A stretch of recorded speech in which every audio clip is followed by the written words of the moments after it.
Assalamualaikum warahmatullahi wabarakatuh. Perkenalkan, nama saya Fahriah Ridayanti. Di sini saya ingin mereview sebuah buku tentang Simple Diet for Muslimah, diet anti ribet dan hemat budget. Simple Diet for Muslimah itu ditulis oleh Muyassarah, tahun terbit tahun 2020 dan diterbitkan pertama kali oleh penerbit PT Alex Media Kopetindo Jakarta. Daftar isi di Simple Diet for Muslimah itu terdiri dari kenalan dengan diet, yang kedua diet dalam pandangan Islam, yang ketiga gaya hidup masa kini, yang keempat berhenti makan sebelum kenyang, yang kelima prinsip dasar mengkonsumsi makanan dalam Islam, yang keenam sehat ala Rasulullah Shallallahu Alaihi Wasallam, yang ketujuh manfaat puasa dari kacamata medis, yang kedelapan ikutan tren kembali ke alam, yang kesembilan kembali taat, dan yang kesepuluh supaya dietmu anti gagal. Mari kita kenalan dengan diet. Diet sangat identik dengan mereka yang gemuk dan memiliki masalah berat badan berlebihan hingga obesitas. Padahal diet tidak selalu bertujuan untuk menurunkan berat badan, bisa juga diet sebagai terapi untuk menyembuhkan suatu penyakit atau demi hidup lebih sehat. Kata diet berasal dari bahasa Yunani yang berarti cara hidup. Diet juga bisa diartikan sebagai pengaturan pola makan, baik jumlah porsi maupun ukuran atau gizi. Musliman melainkan harus ditetapkan seumur hidup kita.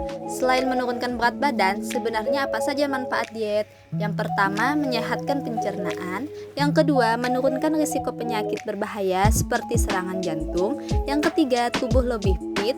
Yang keempat, lebih awet muda. Dan yang kelima, menjadi lebih produktif. Jenis-jenis diet. Yang pertama, diet ketogenik. Diet ketogenik atau diet keto adalah jenis diet yang menerapkan pola makan tinggi lemak tetapi rendah karbohidrat. Jenis makanannya seperti daging, telur, ikan itu seperti tuna dan salmon. Lalu ada minyak sehat. Minyak sehat itu seperti minyak kelapa dan minyak zaitun. Kacang-kacangan dan biji-bijian seperti almond, kenari atau biji chia. Keju yang belum diolah dan buah alpukat, buah stroberi, yogurt atau susu dan dark coklat. Yang kedua, diet OCD atau Obsessive Compulsive Diet. Salah satu jenis diet ini memang dikenal luas oleh masyarakat karena dianggap sangat mudah diterapkan. Kita tidak perlu menghindari makanan favorit, tidak dilarang juga mengkonsumsi es krim, hanya saja kita perlu membatasi waktu untuk mengkonsumsi makanan tersebut. Ketiga, diet plan. Diet plan tidak perlu rumit untuk dijalankan. Kita hanya perlu mengkonsumsi makanan yang dikukus dan direbus, tentu saja tanpa tambahan rasa. Yang keempat, diet kenyang. Diet kenyang pertama kali diperkenalkan oleh Dewi Hughes yang merupakan seorang presenter. Dikenal dengan tubuh gemuk hingga di atas 100 kilo. Dia sempat putus asa dengan kondisi tubuhnya karena dia merasakan sakit di bagian pinggang dan tidak menghilang meski telah disuntik oleh penahan nyeri sekalipun. Diet kenyang terbilang mudah diterapkan dengan mengkonsumsi jus buah dan sayur dan kacang tanah sangrai. Diet kenyang tidak dilarang mengkonsumsi makanan sehat dalam jumlah banyak, justru dalam diet ini kita dilarang kelaparan. Diet food combining, kita diperbolehkan mengkonsumsi sayuran serta buah bersama dengan protein, tetapi mesti menghindari makanan karbohidrat bersama protein. Yang keenam, diet mayo.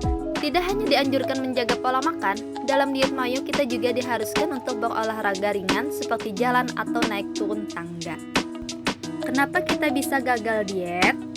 Yang pertama, tidak mampu menahan hawa nafsu. Yang kedua, tidak mampu berdamai dengan rasa lapar. Yang ketiga, tidak mengkonsumsi makanan alami. Yang keempat, kurang komitmen. Dan yang kelima, sulit mengontrol diri saat cheat day. Alasan apa saja yang mengharuskan kita untuk diet dengan cara yang benar? Pertama, sebagai bentuk rasa syukur kita kepada Allah. Yang kedua, mengingat kegemukan bukan sesuatu yang patut dipertahankan, apalagi dibanggakan, maka tak ada salahnya kita membenahi apa yang salah sebelum terlambat. Yang ketiga, diet bisa menjadi cara supaya kita lebih percaya diri. Yang keempat, diet bisa membuat seseorang menjadi lebih sehat karena pola makan yang benar. Yang kelima, diet dapat menurunkan risiko terkena penyakit seperti hipertensi, jantung, hingga penyakit gula. Pola pikir salah saat menjalankan diet. Mari ubah pola pikir yang salah saat menjalankan diet dengan melakukan hal-hal berikut. Yang pertama, menahan diri dari godaan adalah hal paling sulit ketika memulai menjalankan diet. Yang kedua, tanamkan sugesti positif di dalam pikiran kita. Yang ketiga, ingatlah, Allah tidak mau hamba-hambanya berpangku tangan, Allah ingin melihat usaha kita. Yang keempat, mulailah dengan komitmen kecil dan target yang tidak terlalu muluk. Dan yang kelima, tidak ada cara instan yang bisa dilakukan mendapatkan berat badan ideal. Bagaimana cara menghitung berat badan ideal? Dengan rumus seperti BB ideal sama dengan tinggi badan dikurang 100 dikurang dengan 10%. Kapan waktu yang tepat untuk menimbang berat badan?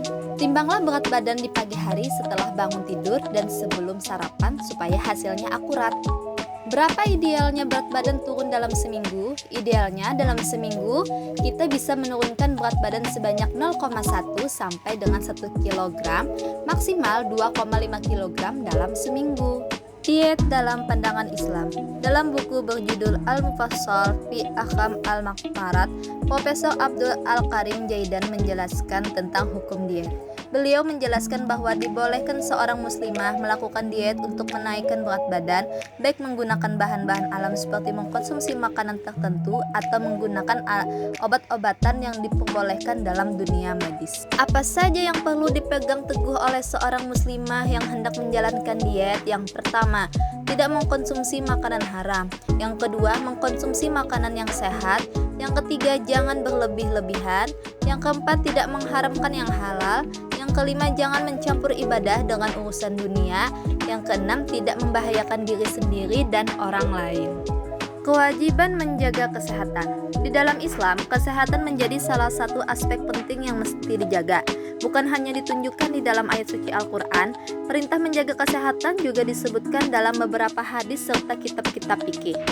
Kewajiban menjaga kesehatan. Yang pertama, menjaga kesehatan adalah kewajiban yang sebenarnya mesti dimulai dari sekarang, bukan menunggu nanti-nanti. Yang kedua, memanfaatkan masa sehat sebelum sakit, karena kita tidak pernah tahu kapan sakit akan melanda tubuh kita. Gaya hidup masa kini, di mana segala kebutuhan akan diantar hingga ke depan pintu rumah. Bahkan dengan sekali sentuhan di smartphone, semuanya yang kita inginkan dilayani. Orang-orang di masa kini memang tidak semuanya mengabaikan kesehatan. Gemuk tidak selalu dipengaruhi oleh makanan berlebih, tetapi juga beberapa faktor, seperti faktor genetik. Yang kedua, kurang tidur. Yang ketiga, faktor psikologis. Dan keempat, perbedaan jenis kelamin, di mana di sini pada tahun 1996 sampai 1997, penelitian yang dilakukan oleh Direktorat Gizi Masyarakat menemukan fakta bahwa wanita ditemukan lebih banyak mengalami obesitas ketimbang pria. Yang kelima, hobi mengkonsumsi minuman tinggi kalori. Yang keenam, tidak kuat mengendalikan hawa nafsu. Hawa nafsu di sini adalah keinginan makan berlebihan. Yang ketujuh, mengunyah terlalu cepat. Pengaruh buruk makan terlalu kenyang. Yang pertama, kekenyangan dapat menjadi salah satu penyebab obesitas. Yang kedua, kita menjadi mudah mengantuk ketika makan terlalu kenyang. Yang ketiga, makan terlalu kenyang juga membuat perut membesar melebihi ukuran semestinya, sehingga hal semacam ini dapat mengganggu kerja organ lainnya. Yang keempat, kekenyangan juga bisa menjadi salah satu faktor penyebab terjadinya nyeri sendi. Dalam kitab Ihya Ulumuddin, Imam Al-Ghazali menyebutkan 6 penyakit yang bisa muncul akibat makan terlalu kenyang. Yang pertama, melunturkan rasa takut kita kepada Allah. Yang kedua, malas beribadah. Yang ketiga, hilangnya rasa kasih kepada sesama. Yang keempat, sulit memahami kebenaran. Yang kelima, mengabaikan nasihat. Yang keenam, dapat mengundang penyakit dan mudah didekati setan. Berhenti makan sebelum kenyang. Mari kita lihat seperti apa kebiasaan Rasulullah SAW saat makan. Beliau tidak hanya mengajarkan kita tentang tata krama saat makan, tetapi juga memberi contoh seperti apa kebiasaan beliau yang patut dijadikan teladan di dalam kehidupan kita di masa sekarang. Yang pertama, Rasulullah SAW senang makan bersama-sama. Yang kedua, Rasulullah SAW tidak pernah mencela makanan. Yang ketiga, Rasulullah SAW akan mendahulukan orang-orang lemah yang belum makan ketimbang diri beliau. Prinsip dasar mengkonsumsi makanan dalam Islam. Beberapa jenis makanan halal di bawah ini bisa pelan-pelan mulai dihindari. Bahkan jika bisa, berhentilah mengkonsumsinya sama sekali. Apa saja makanan halal tetapi tidak terlalu baik bagi kesehatan? Yang pertama ada gula pasir. Menurut WHO menganjurkan kita, khusus orang dewasa, mengkonsumsi gula tidak lebih dari 50 gram per hari. Yang kedua, ada nasi putih. Makan nasi putih tidak dilarang, tetapi jika berlebihan atau sedang mengalami masalah kesehatan, memang ada baiknya dihindari. Yang ketiga, makanan kemasan. Yang keempat, tepung. Tepung dihindari ketika kita memutuskan ingin menjelaskan diet, karena tepung telah mengalami proses sangat panjang sebelum menjadi butiran halus, dan akibat proses panjang lapisan benih serat, vitamin di dalamnya tidak ada lagi. Yang kelima, minyak kelapa sawit dan olahannya. Yang keenam, garam. Mengkonsumsi garam setiap hari sebaiknya tidak lebih dari 5 gram per hari atau setara dengan 1 sendok teh makan. Yang ketujuh, MSG. Beberapa jenis makanan yang bermanfaat bagi kesehatan bahkan telah Rasulullah SAW konsumsi sejak zaman dulu. Yang pertama, kurma. Yang kedua, minyak zaitun. Yang ketiga, madu. Mari kita tengok sederet kebiasaan gaya hidup Rasulullah SAW yang beliau jalankan selama hidupnya. Yang pertama, beliau senang tidur lebih awal. Yang kedua, Rasulullah SAW senang berpuasa dan terbiasa menahan lapar. Yang ketiga, Rasulullah SAW juga selalu mengawali makan dengan membaca basmalah. Yang keempat, Rasulullah SAW makan dengan tangan kanan. Yang kelima, Rasulullah SAW makan dari sisi luar piringnya, bukan dari tengah. Yang keenam, Rasulullah SAW terbiasa menjilati jemarinya setelah makan. Sehat ala Rasulullah SAW. Diet memang tidak dilarang, tetapi sebagai seorang muslimah, jangan hanya asal diet saja, tapi juga penting mengetahui cara-cara yang diterapkan oleh Rasulullah SAW semasa hidup beliau hingga beliau menjadi sosok pemimpin yang dikenal memiliki penampilan fisik bugar dan kuat. Keutamaan menjalankan puasa. Yang pertama, puasa bisa menjadi jalan bagi kita untuk meraih ketakwaan. Yang kedua, menghalangi kita dari siksa api neraka. Yang ketiga, orang puasa akan diampuni dosa-dosanya. Yang keempat, puasa akan memberikan syafaat bagi orang-orang yang menjalankannya. Di antara beberapa jenis puasa sunnah antaranya, yang pertama, puasa Senin dan Kamis. Yang kedua, puasa 6 hari di bulan Syawal. Yang ketiga, puasa Ayyumil Bid. Yang keempat, puasa Daud. Yang kelima, puasa di awal bulan Zulhijjah. Yang keenam, puasa di bulan Sya'ban. Yang ketujuh, puasa Arafah. Dan yang kedelapan, puasa Asyura. Manfaat puasa dari kacamata medis. Apa saja manfaat puasa yang dibuktikan dalam kacamata medis dan sejalan dengan apa yang diperintahkan oleh Allah dan Rasul-Nya? Yang pertama, puasa diketahui mampu mengontrol gula darah di dalam tubuh manusia. Yang kedua, puasa bisa dijadikan media untuk membersihkan tubuh kita dari racun-racun yang dikhawatirkan bisa menimbulkan berbagai macam penyakit berbahaya atau masalah di dalam tubuh. Yang ketiga, puasa mampu menyeimbangkan kerja organ pencernaan. Yang keempat, saat menjalankan ibadah puasa, sel-sel di dalam tubuh akan mengalami regenerasi yang baik. Yang kelima, puasa disebut dapat mengatasi obesitas.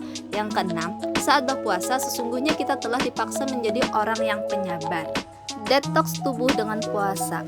Menurut Dr. Evert Long, puasa merupakan cara detoksifikasi yang sangat unik. Di tengah aktivitas puasa, proses detoksifikasi dialami hampir seluruh jaringan di dalam tubuh kita. Enzim-enzim kemudian bekerja secara langsung ke arah usus hingga pembuluh darah. Enzim-enzim ini kemudian melepaskan racun-racun serta sel-sel mati. Proses pembersihan ini terjadi karena tubuh telah beristirahat, tidak makan dan minum dalam waktu yang cukup. Ikutan tren kembali ke alam. Dalam simple diet, sangat disarankan untuk mengkonsumsi banyak sayuran serta buah-buahan. Selain bisa membantu menurunkan berat badan, kita juga mendapatkan manfaat berupa terjaganya kesehatan sehingga tidak mudah sakit. Sayangnya, kita juga harus memperhatikan sayuran serta buah yang kita konsumsi. Karena tidak jarang petani lokal memang menggunakan pestisida supaya menghindarkan tanaman mereka dari hama. Konsumsi hanya sumber pangan alami dan diolah dengan tepat. Kebutuhan air dalam sehari harus dikonsumsi 8 gelas atau sebanyak 2 liter. Inilah review singkat dari saya. Salah hilap mohon maaf. Wassalamualaikum warahmatullahi wabarakatuh. Terima kasih.